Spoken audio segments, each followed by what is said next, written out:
your left. Your right lung has 3 lobes. Your superior, middle, and your inferior. In between your superior and middle, we have your horizontal fissure. Then this is your oblique fissure that runs down up to your posterior part.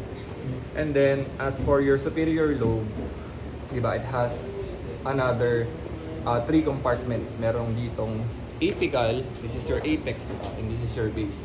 This is the apical part.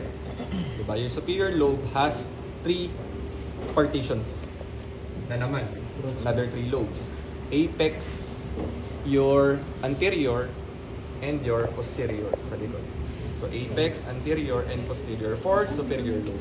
For middle naman, dalawa lang. It has your superior part and your inferior part. As for your inferior, meron kang 3.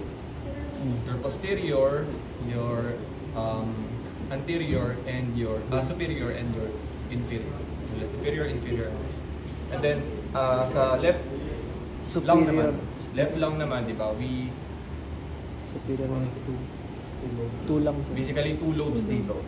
So yung nagdi-divide sa 2 lobes, your superior and your inferior lobe is your oblique or horizontal? Oblique siya. Kasi pag ganun, oblique siya. Pag ganito, yun yung horizontal.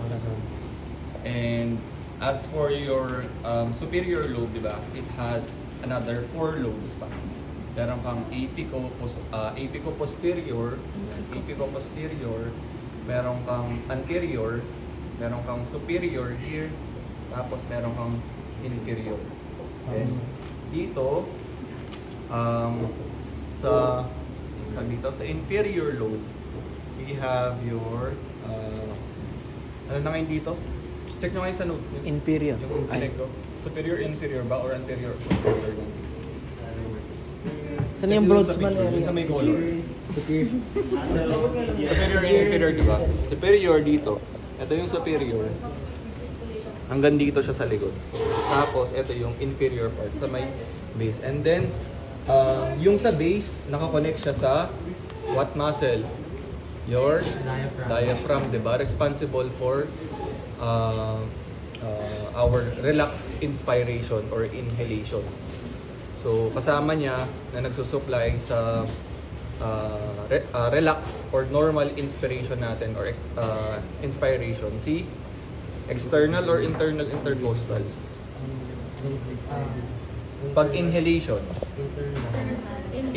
yung sinasabi ko kanina sa inyo.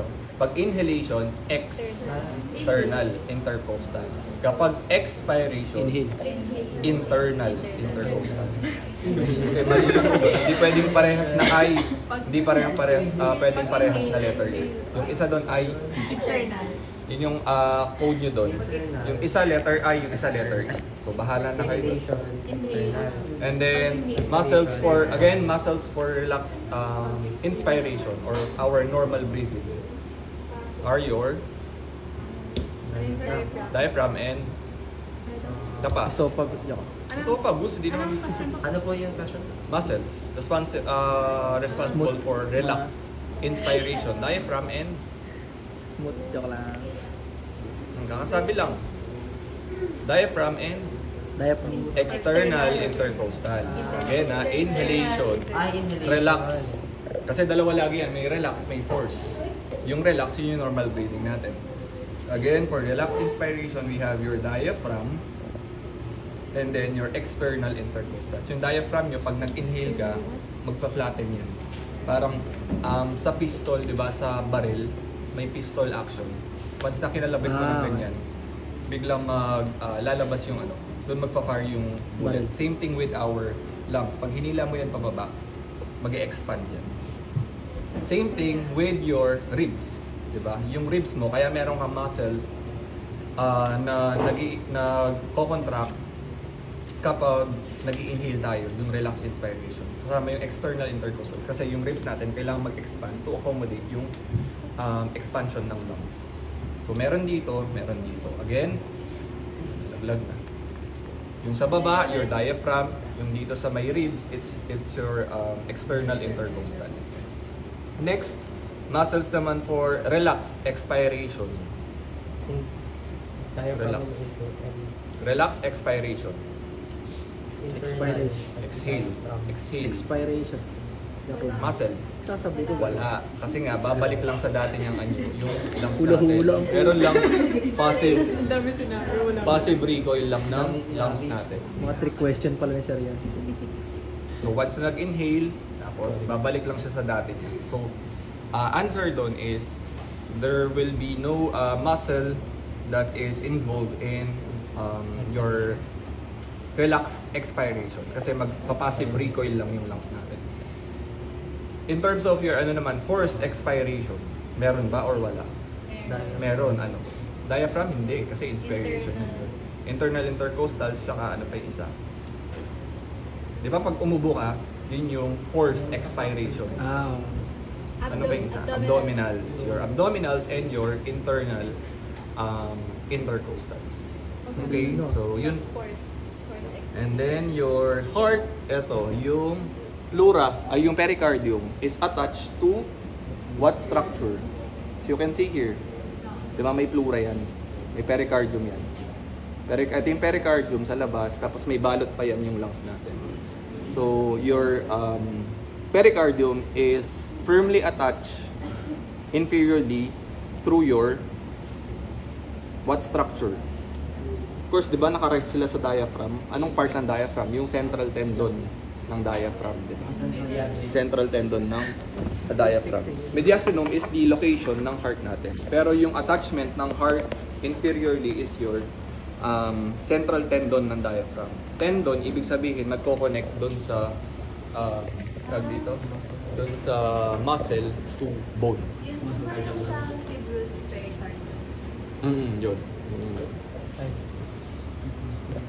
Nama. So next, sige. Tayo internally. Yeah. Internally, tanggalin muna natin yung heart natin. So, ito yung mediastinum. Yung area dito. Yung mediastinum. So, anong structure to? Yan, ito. This is your bronchi. Primary, secondary, tertiary. Asan yung primary, asan secondary, asan yung tertiary? Ito muna, ano to? Larynx. Ito, ano? Okay. Is your trachea, your windpipe. Yung larynx mo nandito siya. Ayan. Ito. Ito siya. And then this one right here, of course, ito yung primary. Primary bronchi. Then secondary, ito. Ayan, pag nag-branch out na. Meron kang superior, meron kang inferior. And then your tertiary, itong maliliit na to. Yung branches na. Tapos yung terminal, bronchioles, mas maliit kasi hindi na siya bronchi, di ba? Bronchioles na mas maliliit na. Ito yung mga yan, yung mga sama-sama. Then kapag pinasok mo pa yan, may mga alveolar dyan. Alveolar sacs, alveolar ducts, then alveolar sacs. Okay, ulit, trachea, primary bronchi, secondary, meron kang superior, meron kang inferior, same thing with dito. And then your tertiary, ito, yung mga sanga-sanga na maliliit. Then yung terminal, ito, yung maliliit na yan. Bronchioles po. Bronchioles, terminal bronchioles. Ito yung end ng conducting zone natin, di ba? Meron kang conducting zone, meron kang respiratory zone. Yung respiratory zone, doon na mag-start yung gas exchange talaga. Ano pa ba? So this one, ano to? Ano yan? Aorta. Aorta mo, ito. Red. Ay, yung kulay red. Blue. Pulmonary. Vein or artery? Artery kasi. Or arteries kasi kulay blue. Kulay blue siya. Ito, ano to? Ito yung arteries mo. Meron kang right, meron kang left. Ano to, malaki na to. Pulmonary. Correct. It's your pulmonary trunk. Tapos itong katabi niya, ito yung aortic arc. Ito yung aortic arc. Kasi meron ka pang ascending aorta dito. Which is here. Ito yung ascending aorta. Tapos, ito yung arc of aorta. Tapos, pupunta pa yan dito. Ayan. Yung descending aorta naman. Then, your arc of aorta has three main branches, diba? We have your brachiocephalic. Saan? Sa right or sa left? Sa right siya. So, kaya exception kanina dun sa exam, yung left. Kasi wala ka namang left brachiocephalic. So, we have your brachiocephalic, which is nasa right side, and then dalawang left side. Left subclavian, and ito yung left subclavian. Actually, hindi siya kita dito. Ito yung left Common carotid. Left common carotid, papunta dito. Diba? Magdi-divide siya around here. Yan. The level of your, between your C4, Bomba. magdi-divide siya into your external and internal. Diba? Then, we have your left subclavian vein here. Ito. Siya yung magpo-form ng posterior circulation natin. Diba? Pupunta siya sa back ng neck. And then, susuplayan niya yung mga vertebral bones mo. Magiging vertebral artery siya. Then, pagpasok niya dun sa tag dito, dun sa anong fossa nga yun? Ay, anong foramen? Ovale. Foramen ovale. Mag-fuse siya to form your, mag-fuse yung dalawang vertebral arteries natin to form your basilar artery. Then basilar pupunta sa taas to form your posterior cerebral artery para mag-connect dun sa anterior circulation. Tapos ano pa ba? So, itong mga green na to, yan yung mga lymph nodes natin. Ito yung tracheal nodes, ito yung bronchomediastinal lymph node. Diba? Dito sila magde-drain lahat. So from here, lalabas yan, mapunta dito, aakyat sa may apical nodes natin, then pupunta sa tracheal nodes, then pupunta dito sa paratracheal nodes, tapos bababa ulit, papunta dito sa bronchomediastinal lymph node natin para mag-drain. Then another circulation na naman. So hihintay na naman siya, ulit-ulit lang yan, dire-diretso. So ano pa ba? Itong blue dito, ano to? Yung ano yan? Blue eh. Niniwala ko si Wayne. Anong vein? Vein ba to or artery? Pulmonary veins. These are your arteries or veins? Pulmonary aorta. Oh, Ito. or arteries. Tapos yung red dito, yun yung veins. Kabila niya. Veins. Papunta sa right, left atrium. Sa kabila. Right atrium. Diba? Ito yung abdominal aorta. Ito sa iba na to. Sa ibang system na to. Pag-usapan natin siya sa gastrointestinal system. Ito yung largest vein naman sa body.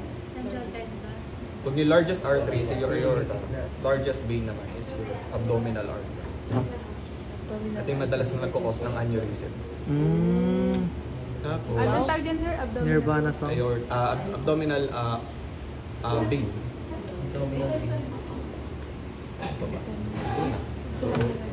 Lungs,